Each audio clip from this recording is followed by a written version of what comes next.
الرحمن الرحیم۔ آج سے ایک نیا سلسلہ شروع کر رہے ہیں، وہ ہے اسفار رسول، یعنی جناب رسول کریم صلی اللہ علیہ وسلم نے اپنی حیات مبارکہ میں جتنے بھی سفر فرمائے ان کا ذکر خیر۔ آج ہم آپ کے پہلے سفر کا ذکر کر رہے ہیں جو سفر رضاعت کے نام سے مشہور ہے۔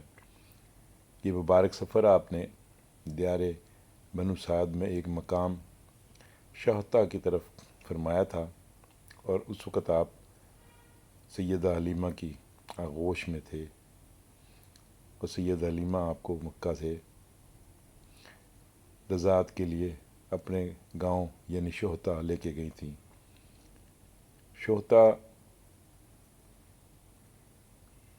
یہ بستی وادی بنی سعد میں واقع ہے، اور جغرافی اعتبار سے یہ مکہ مکرمہ سے تقریباً 160 کلومیٹر اور طائف سے 70 کلومیٹر کے فاصلے پر ہے۔ اسی مقام پر شہتا نامی یہ گاؤں ایک پہاڑی کی چوٹی پر واقع ہے، اور اسی پہاڑی کے دامن میں سیدہ حلیمہ کا ایک کنواں بھی ہے، جہاں سے حضور صلی اللہ علیہ وسلم بھی سیراب ہوتے رہے۔ آج وہاں ایک ٹیوب ویل بنا دیا گیا ہے۔ دوستوں سے التماس ہے کہ میرے چینل کو سبسکرائب فرمائیں اور بیل آئیکن دبا دیں۔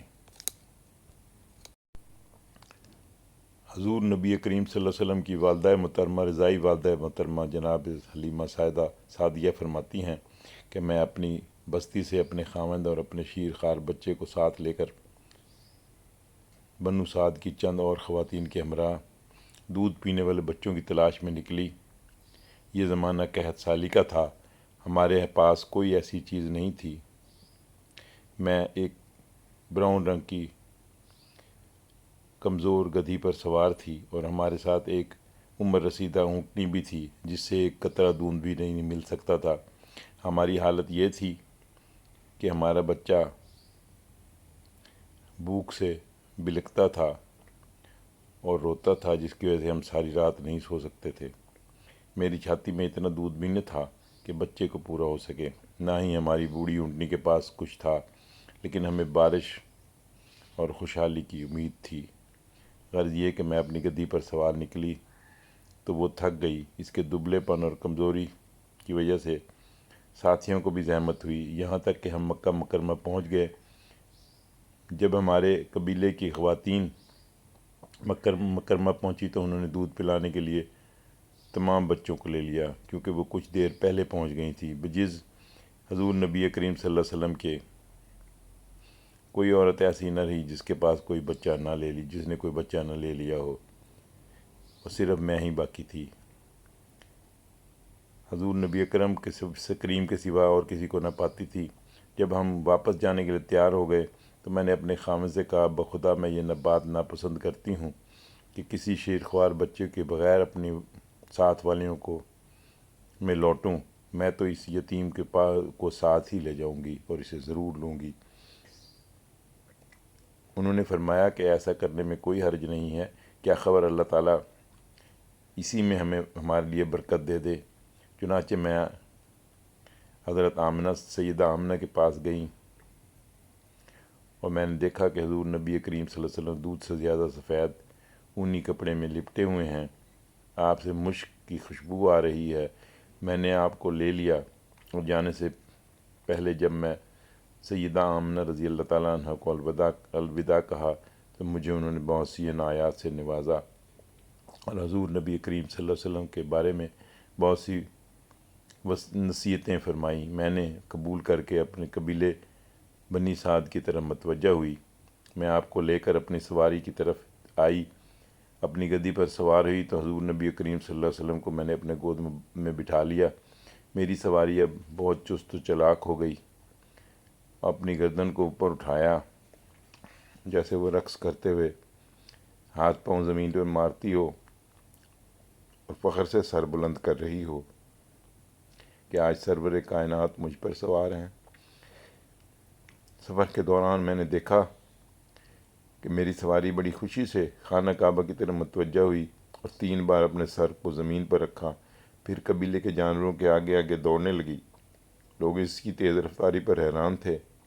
عورتوں نے مجھ سے کہا، اے حلیمہ، اپنی سواری کی باگ کھینچ تاکہ ہم تیرا ساتھ دے سکیں۔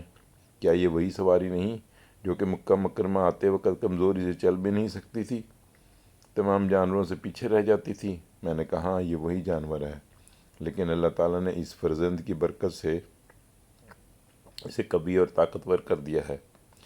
اس پر انہوں نے کہا کہ اس میں کوئی راز ہے، اس کی بڑی کوئی شان ہے۔ اس سفر کے دوران اطراف و صحرا سے آوازیں آتی تھیں۔ کہنے والا کہتا تھا، اے حلیمہ، تو آخر کار غنی ہو گئی اور بنی سعد کی عورتوں میں بزرگ ہو گئی۔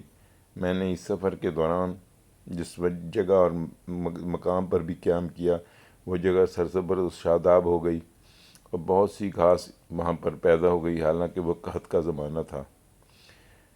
حتیٰ کہ ہم بنی سعد کی بستی شہطہ پہنچ گئے تو کوئی خطہ اس سے زیادہ خشک اور ویران نہ تھا، لیکن ہم نے نقصان اور تنگی کا منہ نہیں دیکھا۔ ہمارے قبیلے کے لوگ قحط و گرانی کی زندگی گزار رہے تھے، لیکن اب میری بکریاں چراگاہ میں جاتی تو شام کو خوب شکم سیر ہو کر تر و تازہ دودھ سے بری ہوئی واپس آتی۔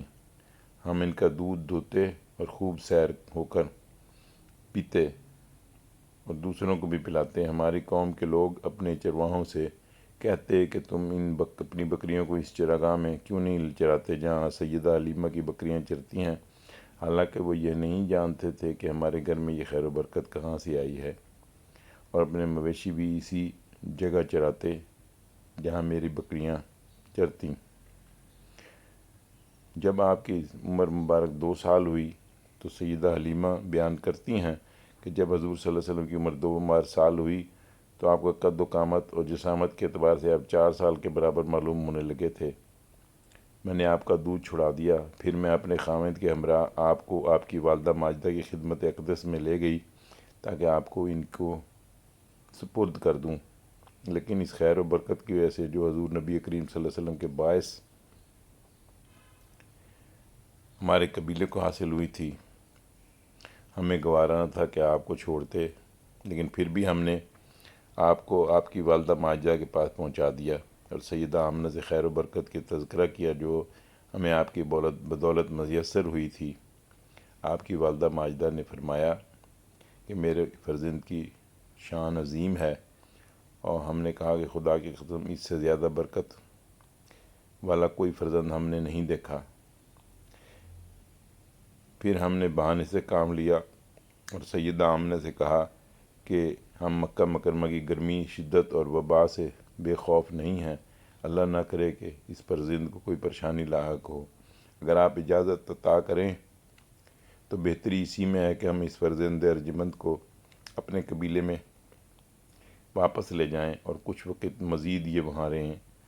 ہمارے بہت زیادہ اصرار کرنے کے بعد سیدہ حلیمہ نے آپ کو ہمارے سپرد کر دیا۔ ہم واپس اپنے قبیلہ میں لے آئے۔ اس سفر میں جو واقعات پیش آئے ان میں سے ایک یہ بھی تھا کہ ہم حبش کے نصارہ کے گروہ کے پاس سے گزرے۔ انہوں نے حضور نبی کریم صلی اللہ علیہ وسلم اللہ کے انتہائی کو تیز نظروں سے دیکھا اور ہم اپنے کام چھوڑ کر آپ کی طرف متوجہ ہو گئے۔ کبھی آپ کی مہر نبوت کو دیکھتے، کبھی آپ کے چشم پاک کی سرخی مبارک کو دیکھتے۔ پھر انہوں نے مجھ سے پوچھا، کیا تمہارے فرزند کی آنکھیں درد کی وجہ سے سرخ ہیں؟ میں نے جواب دیا، نہیں۔ انہوں نے پوچھا کہ بتاؤ، اس آنکھوں کی سرخی کبھی جاتی بھی رہتی ہے؟ میں نے کہا نہیں۔ اس پر انہوں نے کہا کہ تمہیں جس قدر دولت چاہیے ہم تمہیں دیتے ہیں، تم احسان کرو، یہ فرزند ہمیں دے دو تاکہ ہم اسے حبشہ لے جائیں، کیونکہ یہ بچہ اونچی شان والا ہے، اور ہم نے کتابوں میں پڑھا ہے کہ ایک پیغمبر باقی ہے جو حرم پاک میں پیدا ہوگا، ہمارا خیال ہے اس کی پیدائش ہو چکی ہے۔ حضرت سعدیہ فرماتی ہیں کہ میں نے ان سے ڈر گئی، رات کا انتظار کیا اور وہاں سے جلدی نکل پڑی، حضور علیہ الصلوۃ والسلام کو اپنے قبیلے میں واپس پہنچا دیا۔ بوالا زرقانی، محاب الدنیا، ابن عساکر۔ قبیلہ بنی سعد سے مکہ مکرمہ تک۔ اس سفر مبارک میں حضور نبی کریم کی رضائی والدہ سیدہ حلیمہ بیان کرتی ہیں کہ ہم حضور سرور کائنات کو لے کر مکہ مکرمہ کے سفر پر روانہ ہوئے تاکہ آپ کو آپ کی والدہ ماجدہ اور آپ کے جد امجد حضرت سید عبد المطلب کے سپرد کر دیں۔ جب ہم مکہ کے نزدیک پہنچے تو میں نے حضور نبی کریم صلی اللہ علیہ وسلم کو ایک جگہ بٹھا دیا۔ واپس آئی تو آپ موجود نہ تھے۔ میں نے بہت ڈھونڈا مگر آپ کہیں نہ ملے۔ جب مایوسی ہو گئی تو میں نے اپنا